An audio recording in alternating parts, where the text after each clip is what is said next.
Assalamualaikum warahmatullahi wabarakatuh. Kami dari kelompok 3 akan mempresentasikan hasil kerja kelompok kami tentang Kerajaan Mataram Kuno yang beranggotakan Alivia Najwa Putri Wirawan absen 3, Amanda Rifki Sulistyo absen 4, Baskara Pramudito absen 7, Fians Andika Pratama absen 10, Kevin Mahardika Mulasadra absen 14, dan Livia Melani Putri absen 18. Tahun berdiri dan tahun runtuhnya Kerajaan Mataram Kuno.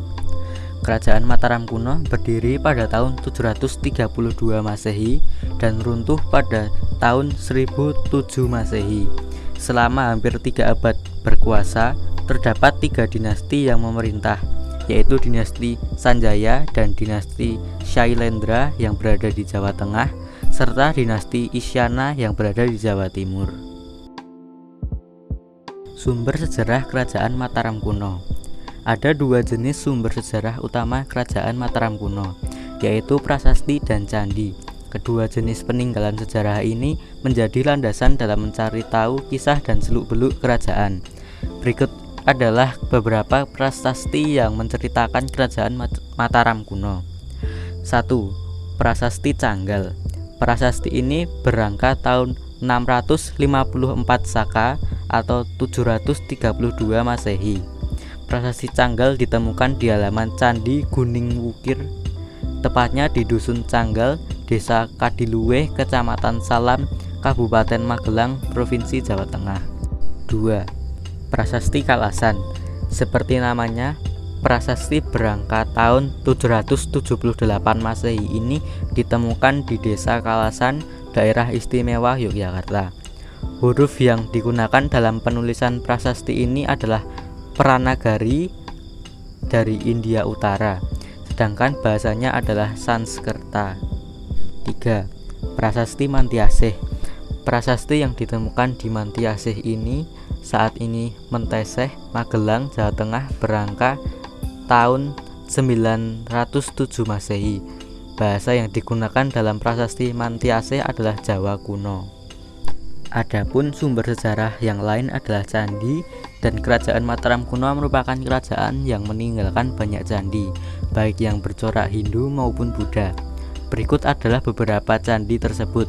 1. Candi Plausan, 2. Candi Prambanan, 3. Candi Sewu, 4. Candi Kalasan, 5. Candi Kedulan, 6. Candi Morangan, 7. Candi Ijo, 8. Candi Barong, 9. Candi Sojiwan, dan 10. Candi Borobudur.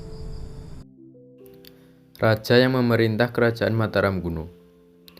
Raja Sanjaya menjadi pemimpin yang paling terkenal di Kerajaan Mataram Kuno. Sebab Raja Sanjaya memiliki sifat yang bijaksana, adil, arif, dan memiliki pengetahuan luas. Raja Sanjaya banyak membangun berbagai tempat suci seperti bangunan pemujaan lingga di atas Gunung Wukir dan lain sebagainya. Bangunan ini dikenal sebagai lambang telah ditaklukkannya raja-raja kecil di sekitar Kerajaan Mataram Kuno.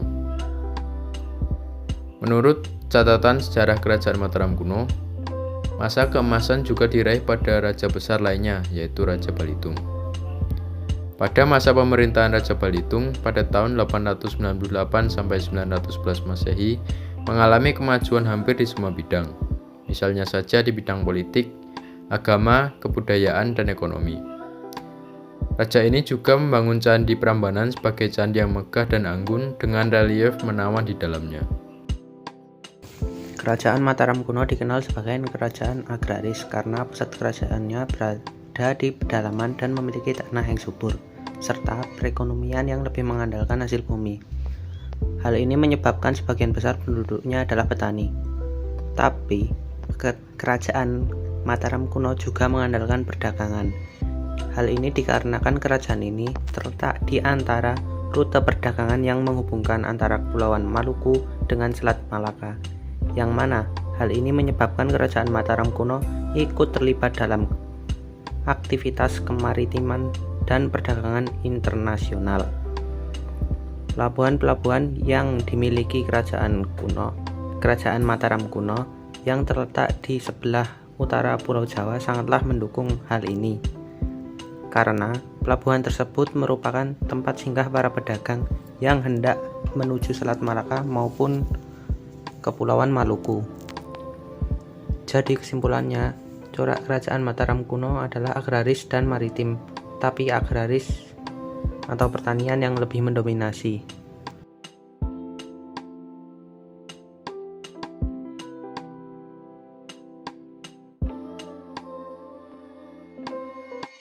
Kehidupan Kerajaan Mataram kuno.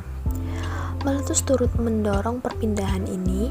Pada masa Kerajaan Mataram kuno, terdapat dua agama yang berkembang. Pada saat Raja Sanjaya memegang kekuasaan, mayoritas rakyatnya beragama Hindu Shiva. Namun, ketika Raja Sanjaya wafat, ia digantikan oleh putranya bernama Rakai Penangkaran, atau biasa dikenal dengan nama Raja Shailendra Sri Maharaja Dyah Prapanca. Penangkaran mendukung adanya perkembangan agama Buddha. Dapat dibuktikan bahwa dalam prasasti Kalasan yang berangka tahun 778, Raja Panangkaran telah memberikan hadiah tanah dan memerintahkan membangun candi untuk Dewi Tara dan sebuah biara untuk para pendeta agama Buddha. Kehidupan sosial budaya Kerajaan Mataram kuno.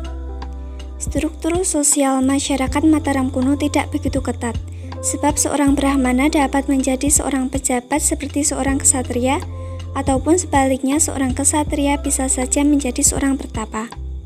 Dalam masyarakat Jawa, terkenal dengan kepercayaan bahwa dunia manusia sangat dipengaruhi oleh alam semesta atau sistem kosmologi. Dengan demikian, segala yang terjadi di alam semesta ini akan berpengaruh pada kehidupan manusia, begitu pula sebaliknya.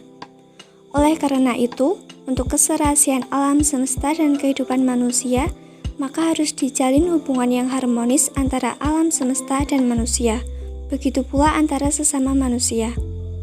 Sistem kosmologi juga menjadikan raja sebagai penguasa tertinggi dan penjelmaan kekuatan dewa di dunia. Seluruh kekayaan yang ada di tanah kerajaan adalah milik raja, dan rakyat wajib membayar upeti dan pajak pada raja. Sebaliknya, raja harus memerintah secara arif dan bijaksana.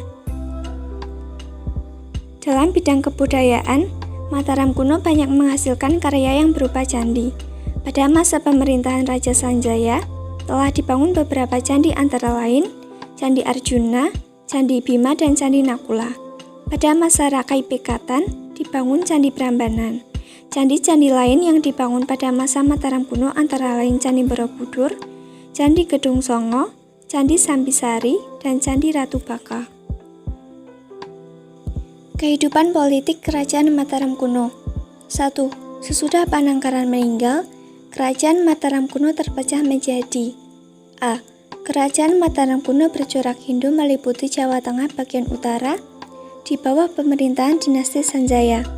Raja-rajanya Panunggalan, Warak, Garung, dan Pikatan. B. Kerajaan Mataram yang bercorak Buddha meliputi Jawa Tengah bagian selatan di bawah pemerintahan dinasti Sailendra. Rajanya antara lain Indra. 2. Kerajaan Mataram kuno dipersatukan kembali dengan perkawinan politik Rakai Pikatan dari dinasti Sanjaya dengan Pramodawardhani dari keluarga Sailendra. 3. Raja terbesar Kerajaan Mataram kuno adalah Raja Balitung. Dengan Raja Balitung, Kerajaan Mataram kuno mencapai masa kejayaannya. Dia banyak membangun candi dan prasasti. 4. Empu Sendok memindahkan pusat pemerintahan Kerajaan Mataram kuno ke Jawa Timur karena serangan Kerajaan Sriwijaya yang diperintah Bala Putra Dewa. Selain itu, karena seringnya Gunung Merapi meletus turut mendorong perpindahan ini. Faktor penyebab keruntuhan atau kemunduran Kerajaan Mataram kuno. Kerajaan Mataram kuno mulai banyak menghadapi berbagai masalah yang sangat rumit pada masa kepemimpinan Rakai Kayuwangi. Berbagai masalah inilah yang menyebabkan perpecahan masyarakat yang ada di istana. Bahkan, karena berbagai masalah ini tak kunjung menemukan titik terang, terjadilah perang saudara yang mengakibatkan Kerajaan Mataram kuno mulai runtuh. Keruntuhan Kerajaan Mataram kuno ini tentu saja ada beberapa penyebabnya. Adapun berikut ini penyebab-penyebab keruntuhnya Kerajaan Mataram kuno. Yang pertama ialah meletusnya Gunung Merapi. yang menyebabkan candi-candi tersebut rusak karena lahar letusan gunung tersebut hampir menimbun seluruh bangunan candi. Yang kedua, pada tahun 927 sampai 929 Masehi terjadinya krisis politik sehingga menimbulkan runtuhnya kerajaan Mataram kuno. Yang ketiga, karena pertimbangan ekonomi, letak kerajaan Mataram berpindah karena di daerah Jawa Tengah yang kurang subur. Kemudian dipindahkan ke Jawa Timur yang memiliki kesuburan, serta menjadi jalur strategis untuk perdagangan. Demikian hasil presentasi kami. Bila ada salah mohon maaf. Wassalamualaikum warahmatullahi wabarakatuh.